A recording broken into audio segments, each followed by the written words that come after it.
What's up, Taiwan? How's it going? I'm Ethan Liu with 10 minutes of news from here in Taiwan and around the world.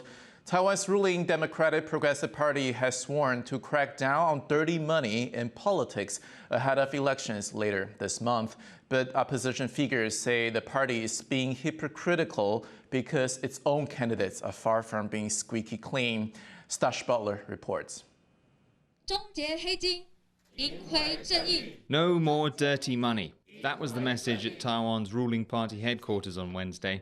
Local leadership candidates gathered in Taipei and signed a pledge to reject bribery and cash tainted by organized crime. 我一定会跟黑道、黑金结构抵抗。我也相信我们会终结黑金。我也知道每一个选民都希望看到改变的力量。 But some opposition figures are not convinced the ruling party can bring about change. Former lawmaker Huang Guotang says the same candidates who swore against corruption on Wednesday are guilty of it themselves. He had strong words for the party. 在讨论终结黑金的时候，请你们告诉台湾社会，你们选择的标准到底是什么？ The squabble comes just weeks before pivotal local elections, and it highlights a long-standing issue, ties between politics and the criminal underworld. State corruption in Taiwan stretches back at least as far as the middle of last century, when the Kuomintang, led by Chiang Kai-shek, fled from China to the island. In Taiwan, particularly as a way to mobilize votes, the KMT increasingly relied on organized crime as its political power is weakening. When it can no longer depend on state security forces to carry out tasks, for example, it might turn to gangsters. Today, political corruption is nowhere near as big of an issue as it was in the boom years of the 80s and 90s, but it still exists, and it touches politicians from both of Taiwan's biggest parties. It still occurs, but now there's much more transparency. I think what is quite interesting is that, for example, the DPP historically attacked the KMT on this issue, but then in the Chen Shui-bian period from 2000 to 2008, it was also criticized as having perhaps equally become corrupt. Taiwan has come a long way when it comes to cleaning up its politics. But Wednesday's pledges and the opposition backlash are a timely reminder that there's still work to be done. James Rayner and Stash Butler for TaiwanPlus. With Taiwan's local elections fast approaching, candidates across the country have been busy hitting the campaign trail. In the northwestern city of Taoyuan, term limits prevent the incumbent mayor from running again. With an open race, there are 4 main candidates vying for the seat. Bing Wang reports. Elections are battlegrounds for ideals, policies, and of course, personalities.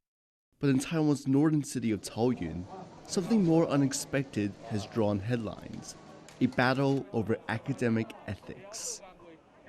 Taoyuan is home to more than 2 million people. Its incumbent mayor, Democratic Progressive Party member Zheng Wen-tan, has held his seat since 2014. But term limits prevent Zheng from standing again in the upcoming elections. Now the race is on to find his successor. The DPP hopes to retain this seat. Their initial candidate, Lin Zijian, was forced to withdraw from the race in August after being embroiled in an academic plagiarism scandal. With only 3 months until the elections, Zheng Yupeng was chosen to run in Lin's place. Zheng has hit the ground running. His main campaign pledges have been to develop Taoyuan's public transport and urban infrastructure. Zheng also says he is not concerned about his late start in the race. 桃园市民对于国民党所提出来的都市规划也好、捷运建设也好，他们是充满了不确定性跟怀疑的。那郑文灿市长的满意度，其实就是我们参选的基础。这个不会因为我参选的晚而有所改变。 Zheng also has a rival from the same political background, one who shares his surname, former DPP legislator Zheng Baoqing. He will be standing as an independent after expressing frustration over the ruling party's handling of the candidate's plagiarism scandal.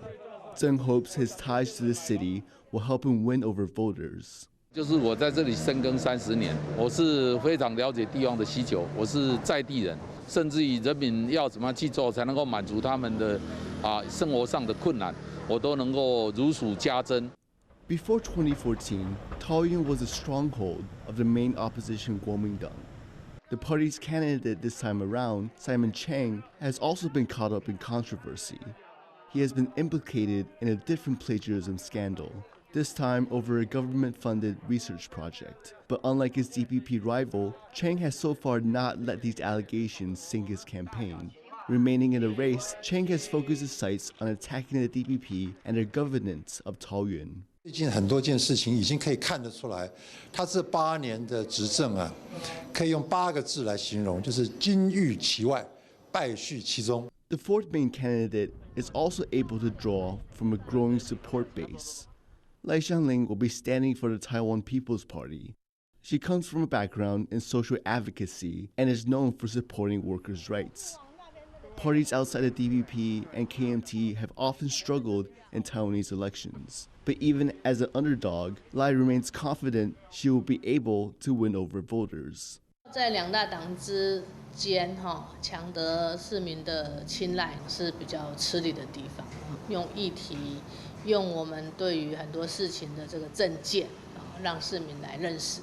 Voters will go to the polls on November the 26th. Recent polling shows the DPP and KMT are neck and neck. Whoever wins here may give an indication into Taiwan's wider political landscape before 2024's presidential election. Patrick Chen and Bing Wang for TaiwanPlus. A group of students from Taiwan's Donghua University are performing at a major dance festival in central India. As Rick Lauer reports, the two countries are enjoying a growing friendship. On the streets of a city in central India, a rare performance by a troupe of dancers from indigenous groups in Taiwan. These students are from National Donghua University on Taiwan's east coast. They're the stars of the 5-day Ubdav Ustav International Dance and Cultural Festival. 我们相信我们所学习的都是以传统为主，然后我们想要将台湾的16族的传统的文化，然后带到这里，然后让大家更认识台湾的原住民族。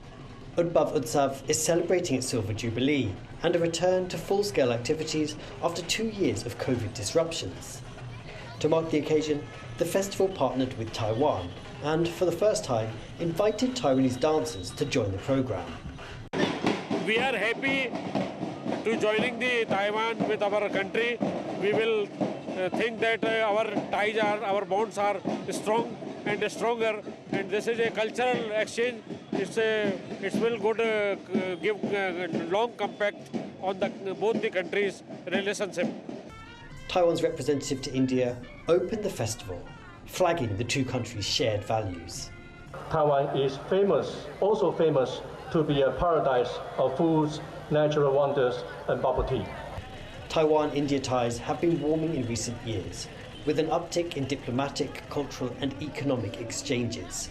We have seen that there's a growing bond harmony between India and Taiwan, and I believe that it was very clear that the relations are moving in the right direction, and I feel that now that Taiwan has opened up, the exchanges between India and Taiwan are resuming too. So definitely there are common values. Democracy is of course one of the common values that we have been talking about specifically since the emergence of the Indo-Pacific construct. But apart from that, there are shared interests. Of course, China is one factor. I won't say that China is defining India-Taiwan relationship, but if we look back at what happened in 2020 and 2021, Taiwan and India are the only two countries that had to be the victim of China's aggression. This aggression means Taiwan is often denied a voice internationally. And more than 2 years of strict COVID controls have hampered this type of cultural exchange. These young indigenous Taiwanese performing in India is a sign that Taiwan is keen to be back on the world stage, all singing and all dancing. Ricky and Rick Lauert for TaiwanPlus. Thank you for watching What's Up Taiwan. Remember to download the TaiwanPlus app for more stories from Taiwan and around the world. Finally, we leave you with images of traditional bread made in the shape of children by bakers in Bolivia. The treats are part of local Day of the Dead celebrations. I'm Ethan Liu. Take care, and I'll see you next time.